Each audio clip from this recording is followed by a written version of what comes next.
This news is presented by Vmac Infotech. CCTV camera लगवाएं, घर को चारों ओर से सुरक्षित बनाएं।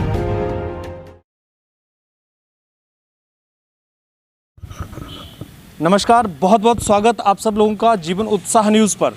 मैं रमेश शर्मा आज आपको लेकर चल रहा हूं एक बहुत ही गहराई वाले मुद्दे पर।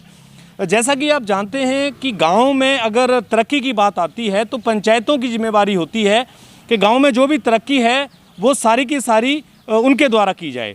ठीक उसी तरह से शहरों के लिए हिमाचल प्रदेश में नगर परिषद का निर्माण किया गया है और उन शहरों में जहां पर पॉपुलेशन ज़्यादा होती है या फिर जिसको आप अर्बन एरियाज़ कहते हैं, वहां पर नगर परिषद के माध्यम से तरक्की का जो रास्ता है वो बनाया जाता है। यानी कि जितने भी डेवलपमेंट के कार्य हैं वो नगर परिषद के माध्यम से कराए जाते हैं।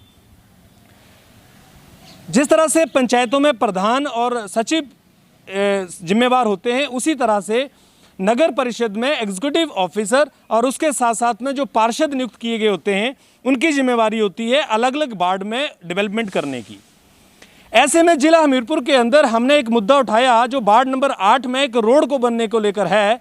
जो एक व्यक्ति पिछले 11 सालों से परेशान है, उसके घर में पानी चला जाता है, बरसातों का पूरा पानी उसके घर में चला जाता है और 11 सालों से पता नहीं कितनी एप्लीकेशन देने के बाद में भी उनका समाधान नहीं हुआ। दूसरी तरफ मुख्यमंत्री हेल्पलाइन में उन्होंने कॉल किया। मुख्यमंत्री हेल्पलाइन द्वारा उनको जो आश्वासन दिया गया उस आश्वासन को लेकर कोई कार्य नहीं हुआ और मुख्यमंत्री हेल्पलाइन से भी उनको 7 दिन का 15 दिन का टाइम मिलता रहा। तो मैं सबसे पहला सवाल यहाँ खड़ा करना चाहता हूँ, मुख्यमंत्री जयराम ठाकुर जी, आपकी हेल्पलाइन सेवा के ऊपर जितने भी कार्य लोगों के होते हैं, जो लोग अपनी सुविधाओं को लेकर वहाँ पर कॉल करते हैं, क्या उनका समाधान हो पाता है? पहले आप इसको चेक कीजिए, क्योंकि एक व्यक्ति 11 वर्षों से इंतजार कर रहा है कि उनकी समस्या का समाधान कोई करेगा, लेकिन आज तक कोई नहीं हुआ। इसी सिलसिले को लेकर मैंने 2 बार पहले उसकी न्यूज़ को कवर करने के बाद में जब हमें पता लगा तो जेई साहब ने अपना पक्ष दिया कि मेरे पास टाइम नहीं होता है क्योंकि मेरे पास यहाँ पर जो ड्यूटी है वो टेम्परेरी है। उसके बाद में हमारी एग्जीक्यूटिव ऑफिसर साहब से बात हुई तो उन्होंने कहा कि यहाँ पर जेई नहीं है, यहाँ पर स्टाफ की कमी है जिस वजह से टेंडर नहीं लग पाता है। बहुत सारे जो समाधान है उन्होंने बताने का प्रयास किया, पर हम उनके किसी भी समाधान से संतुष्ट नहीं हैं। इसके पीछे जो कारण ये है कि एक आम आदमी जब अपनी समस्या अधिकारियों के पास रखता है तो किस लिए रखता है? वो इसलिए रखता है कि उसका समाधान किया जाए। किंतु 10-10 सालों तक, 11-11 सालों तक अगर एक आम आदमी ऑफिस के चक्कर लगाता रहे, अपनी समस्याओं को लेकर आवाज़ लगाता रहे और कोई उसकी समस्या का समाधान ना करे तो बहुत दुख की बात होती है। मैं आज आपको लेकर चल रहा हूं नगर परिषद जो हमीरपुर है उसका ऑफिस यहाँ पर आपको दिख रहा है। मेरे सहयोगी आपको दिखाएंगे। आज हम यहाँ पर खड़े हैं और आज यहाँ पर हम executive officer mister K R. Thakur ji और जो जेई हैं यहाँ पर जो टेम्परेरी बेस पर शातलाई में है लेकिन 2 दिन के लिए हमीरपुर में बैठते हैं, आज उनसे हम बात करने के लिए आए हैं कि साहब एक आम आदमी की समस्या का समाधान करने के लिए आप कितने साल लगाएंगे? 11 साल से तो एक आदमी चक्कर काट काट के थक गया। डीसी साहब ने ऑर्डर कर दिए, मुख्यमंत्री महोदय ने ऑर्डर कर दिए, लेकिन किसी के कान पे भी अभी तक जू नहीं रेंग रही है। दूसरी तरफ मैं आपको लेकर चलना चाहता हूं इस नगर परिषद हमीरपुर के ऑफिस के एक और बड़ी कमजोरी की तरफ। वो कमजोरी ये है साहब कि लगभग 2011 की जनगणना के अनुसार यहाँ पर 17,600 लोगों की जनसंख्या काउंट की गई है जिला हमीरपुर के 10 वार्डों में। लेकिन आज के समय में अगर उसको देखें तो लगभग वो जनसंख्या दोगुनी, लगभग 28-30 हज़ार हो चुकी होगी एक एवरेज आंकड़े के अकॉर्डिंग। और ऐसे में पूरे जिला हमीरपुर के देख रेख करने के लिए एक जेई को 2 दिन के लिए केवल हफ्ते में 2 दिन के लिए डेप्यूट किया गया है, जबकि एक जेई की रिस्पॉन्सिबिलिटी एक नक्शा बनाने से लेकर और यहाँ की शहर की जितनी डेवलपमेंट है वो सारी की सारी जिम्मेवारी होती है। तो मैं यहाँ पर उपायुक्त महोदय आपसे ये सवाल पूछना चाहता हूँ। वैसे तो आपकी कार्यशैली से मैं बहुत प्रभावित हूँ, आपने अपना बहुत अच्छा परिचय दिया है, लेकिन नगर परिषद हमीरपुर में एक जेई का पद कितने समय से 8 महीनों से खाली पड़ा हुआ है और आप एक यहाँ पर एक जेई सिर्फ 2 दिन के लिए टेम्परेरी जो शातलाई एक छोटा सा नगर पंचायत है वहाँ से बुलाकर 2 दिन के लिए यहाँ पर रख रहे हैं, तो हमीरपुर की जनता का कार्य कैसे होगा? दूसरी तरफ एक तरफ बात यह कही जाती है कि हम स्वच्छता अभियान को लेकर बहुत बड़ा बात करते हैं, बहुत बड़ा कार्य करते हैं। तो साहब मैं आपके संज्ञान में ये बात लाना चाहूँगा कि आपके यहाँ पर सैनिटरी इंस्पेक्टर नहीं है, यानी कहीं गंदगी पड़ी हो तो चालान काटने के लिए आपके पास एक इंस्पेक्टर नहीं है। इतना बड़ा दफ्तर आपने नगर परिषद का बनाया है और यहाँ पर आप जो ज़रूरी एम्प्लॉइज़ हैं जो चाहिए वो नहीं दे पा रहे हैं, उपलब्ध करा पा रहे हैं, तो आखिर कमी किसकी? कार्य कौन करेगा? आखिर लोगों के समस्याएं समाधान होंगी कहाँ से जब आपके पास जेई नहीं है, जब आपके पास सैनिटरी इंस्पेक्टर नहीं है, इवन देन यहाँ पर डाटा एंट्री ऑपरेटर नहीं है।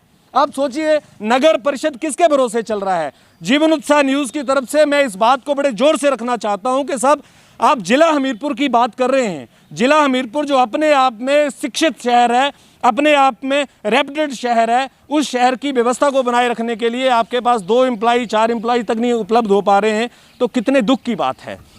मैं इसको लेकर आपका जो ध्यान है वो ले जाना चाहता हूँ। जैसे अभी हमें कुछ जानकारी मिली, उसमें ये बताया गया कि 8 मंथ से कोई जेई नहीं है, जबकि यहाँ पर अकॉर्डिंग टू पॉपुलेशन 2 जेई होने चाहिए, क्योंकि नक्शा बनाने से लेकर लोगों की जितनी भी यहाँ पर टेंडर लगने हैं, जो इनके डेवलपमेंट के कार्य होते हैं, सभी कार्य तो जेई के हाथ में होते हैं।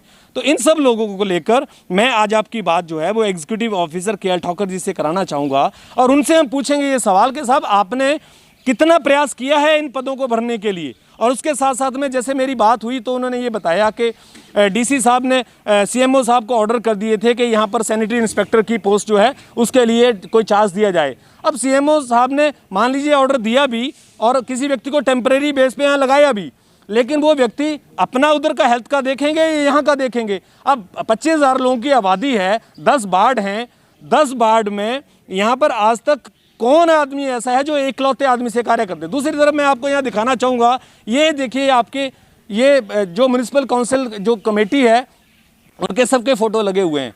यहाँ पर करीब करीब ये आप देखेंगे 13 करीब 15 लोगों की कमेटी है। मैं इन सभी से पूछना चाहूँगा, मैं इनके पास वर्जन लेने नहीं जाना चाह रहा हूँ, लेकिन मैं इनसे पूछना चाह रहा हूँ कि साहब आप 15 लोगों को क्यों चुना गया है? केवल टाइम पास करने के लिए, केवल वोट लेने के लिए, लोगों की जनता लोगों की समस्या का समाधान करने के लिए आपको चुना गया है? यहाँ पर सैनिटरी इंस्पेक्टर नहीं है, यहाँ पर कोई जेई परमानेंट नहीं है, तो आप लोगों ने अभी तक क्या जिम्मेवारी इसको लेकर उठाई है? आप लोगों ने क्या इसको लेकर जिम्मेवारी ली है? इसका जवाब आपको जनता को देना पड़ेगा। तो चलिए आज आपकी बात कराते हैं पहले के एल ठाकुर जी से, उनसे पूछते हैं कि साहब इस तरह की अंधेर नगरी क्यों? तो चलिए आपकी बात कराते हैं एग्जीक्यूटिव ऑफिसर के एल ठाकुर जी से, और उनसे पूछते हैं वो सवाल जो जुड़े हुए जनता से, क्योंकि आज के समय में जहां तक अधिकारियों की बात है, कर्मचारियों की बात है, सरकार की बात है, प्रशासन की बात है, हर एक व्यक्ति की जिम्मेवारी है कि एक आम आदमी अपनी समस्या के लिए अगर आपके पास आता है तो उसका समाधान करना आपकी जिम्मेवारी है। आप इस बात से कहकर नहीं बच सकते कि हमारे पास स्टाफ नहीं है, आप ये बात बोलकर पीछा नहीं छुड़ा सकते कि हमारे पास बजट नहीं है, आप ये बात बोल के पीछा नहीं छुड़ा सकते कि हमारे पास जेई नहीं है, क्योंकि जनता आपको जो टैक्स देती है वो कोई मुफ्त का नहीं आता है। उसके लिए जनता खून पसीना एक करती है, दिन रात भाग दौड़ करती है, तब जाकर आपको देती है। तो मैं आज के एल ठाकुर जी से सामने ये बात करना चाहूँगा साहब, जैसे कि वार्ड नंबर 8 में एक बहुत गंभीर मुद्दा हमने आपके बीच में रखा, जिसमें एक व्यक्ति 11 सालों से परेशान है। उसके घर में पूरे रोड का पानी जो है वो चला जाता है। 11 साल से एप्लीकेशन पर एप्लीकेशन वो व्यक्ति देते रहे, कोई सुनने वाला नहीं है। उसके बाद में उन्होंने मुख्यमंत्री महोदय को सेवा संकल्प हेल्पलाइन पर कॉल किया। उसके बाद वहाँ से कॉल आता है कि 8 दिन के अंदर आपका कार्य हो जाएगा। मेरी आपसे व्यक्तिगत भी बात हुआ था, लेकिन सर आज तक उस व्यक्ति का ना तो कभी टेंडर लगाया जा रहा है, कभी लगता है तो कोई दूसरा तरीका निकल गया है। तो आखिर क्यों एक व्यक्ति 11 साल से परेशान हो रहा है सर? इसमें ऐसे है, ये जो वार्ड नंबर 8 की आप बात कर रहे हैं, ये श्री कुलदीप कुमार जी हैं। इन्होंने यहाँ नगर परिषद में आवेदन पत्र दिया कि यहाँ पर मेरे घर में वो पूरा रोड का पानी आ रहा है, तो इसका समाधान किया जाए। तो मैं वहाँ पर अपने कनिष्ठ अभियंता को लेकर साइट पर गया था और मैंने वहाँ चेक किया और वो उनकी समस्या बिल्कुल जेन्युइन है। तो हमने इसके बारे में इसका टेंडर लगाया था, और टेंडर अभी सितंबर महीने में रखा था, तो उसमें किसी भी ठेकेदार ने टेंडर नहीं भरा, सिंगल टेंडर आया, तो इस कारण हमें रिजेक्ट करना पड़ा और हमने नए सिरे से इसका अब टेंडर लगाएंगे। हम इसका नए सिरे से दोबारा टेंडर लगाएंगे। ठाकुर साहब देखिए, ये बड़ा साफ सवाल मैं पूछ रहा हूँ। हमारा इससे कोई मतलब नहीं है कि आपका टेंडर कोई लगाता है नहीं लगाता है। एक आम आदमी 11 सालों से क्यों सफ़र हो रहा है सर, क्यों उसके कार्य नहीं हो रहे हैं? देखो, मैं तो अब 11 साल की आप बात कर रहे हैं, मेरा भी 1 साल हुआ है। तो मैंने तो अपने कार्यकाल में सबसे पहले तो मेरे को यहाँ कनिष्ठ अभियंता नहीं है मेरे पास, वो एक समस्या चली हुई है। 8 महीने से कोई कनिष्ठ अभियंता यहाँ रेगुलर नहीं है। हमारे जो कनिस्टेबल थे प्रमोट होकर वो चले गए। उसके बाद ये पद खाली पड़ा हुआ है। उसके बाद सरकार ने अतिरिक्त कार्यभार सातलाई के कनिस्टेबल को दिया है। वो उतना समय नहीं दे पाते हैं जितना यहाँ इस नगर परिषद में चाहिए। यहाँ वर्कलोड ज़्यादा है, इसमें हमारे काम भी प्रभावित हो रहे हैं। पर इसके बावजूद भी हमने उनसे इसका एस्टीमेट बनाया और टेंडर लगवा दिया था।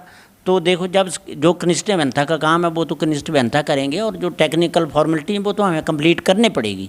तो हमारा पूरा प्रयास है, हमने दोबारा शीघ्र ही हम टेंडर लगाएंगे और इस कार्य को करवाएंगे। अच्छा सर, जैसे आपने कहा कि कनिष्ठ अभियंता की बात आप कर रहे हैं कि वाकई में ही यहाँ पर एक बड़ा चैलेंज है, तो क्या आपने कभी उपायुक्त महोदय को या आपके जो जितने भी पार्षद हैं वार्डों के, उनके माध्यम से क्या इस बात को लेकर भी कहीं रखने का प्रयास किया है कि पिछले 8 महीने से जहां पर 25 हज़ार एवरेज की आबादी है जिला हमीरपुर वार्ड 10 वार्डों में, इतने सब लोगों के लिए एक परमानेंट जेई क्यों नहीं आ पाया है आज तक? क्या कारण रहा है? देखो, ये जहाँ तक जेई के परमानेंट यहाँ लगाने की बात है, ये तो सरकार के स्तर की बात है। हम तो मांग ही कर सकते हैं। तो हमारे पार्षदों ने भी विधायक महोदय के द्वारा मांग की थी कि यहाँ एक रेगुलर जेई भेजा जाए, और निदेशक महोदय से भी हमने बात की थी कि रेगुलर जेई भेजा जाए। अब क्या कारण है, क्यों नहीं आया, वो इसके बारे में हम नहीं बता सकते। हमने तो मांग रखनी थी, वो हमने सरकार के समक्ष मांग उठाई है जी। अच्छा सर, जैसे सैनिटरी इंस्पेक्टर जो है वो किसी भी शहर के लिए बहुत ही इंपॉर्टेंट रोल निभाते हैं। कहीं गंदगी होती है, किसी व्यक्ति का चालान भी कटवाना पड़ सकता है, और जहां तक आपके आज के ऑफिस की बात है, आपके पास कोई सैनिटरी इंस्पेक्टर उपलब्ध नहीं है। आखिर क्यों सर? देखो, ये सैनिटरी इंस्पेक्टर की पोस्ट लगभग 20 सालों से रिक्त चली हुई है। तो ये सैनिटरी इंस्पेक्टर की पोस्ट जो है वो ऊपर गवर्नमेंट लेवल की बात है, वहाँ से ये भरी जाएगी। हमने समय समय पर सरकार को रिक्वेस्ट की कि हमें एक रेगुलर सैनिटरी इंस्पेक्टर दिया जाए, परंतु अभी तक नहीं आया है। तो हमने शहर का काम एक अपना जो हमारा क्लास 4 स्तर का कर्मचारी है उसको सौंपा हुआ है, उसके द्वारा शहर का काम हम चला रहे हैं। जहाँ तक चालान की बात है तो उसको चालान की पावर डेलीगेट नहीं कर सकते हैं, तो हमने स्थायी तौर पर अन्य कर्मचारी को ये पावर दी है, क्लास 3 एम्प्लॉय को ये पावर डेलीगेट की है। जी, बहुत बहुत धन्यवाद सर आपका।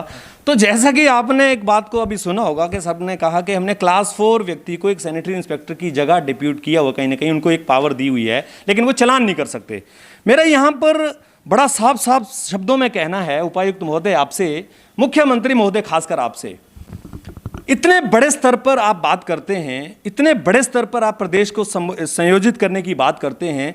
जिला हमीरपुर की आबादी का लेकर अगर मान लीजिए कोई गंदगी होती है, कोई समस्या होती है, तो चालान काटने कौन जाएगा?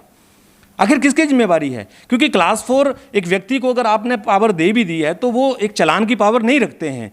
तो ऐसे में आप शहर को व्यवस्थित कैसे कर पाएंगे?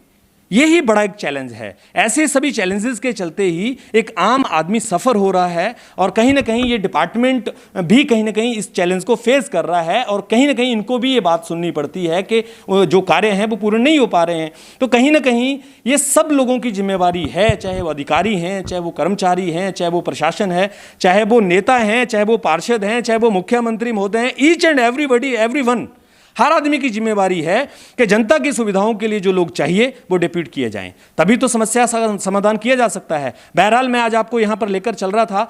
आगे अभी कुलदीप जी के जो रोड को लेकर, वार्ड नंबर 8 को लेकर क्या प्रॉब्लम है, इसको लेकर हम लगातार लेकर चलेंगे, और हम देखेंगे कि एक आम आदमी कब तक सफर करता है, एक आम आदमी कब तक अपनी जीत जो है वो हासिल कर लेता है अपने हक के लड़ने के लिए। बहुत बहुत धन्यवाद आप सब लोगों का। इस तरह से बने रहिए, खबर को शेयर जरूर कीजिएगा ज़्यादा से ज़्यादा लोगों में, और अगर आपकी भी कोई इस तरह की समस्या है तो आप हमें संपर्क कीजिए। Thank you very much.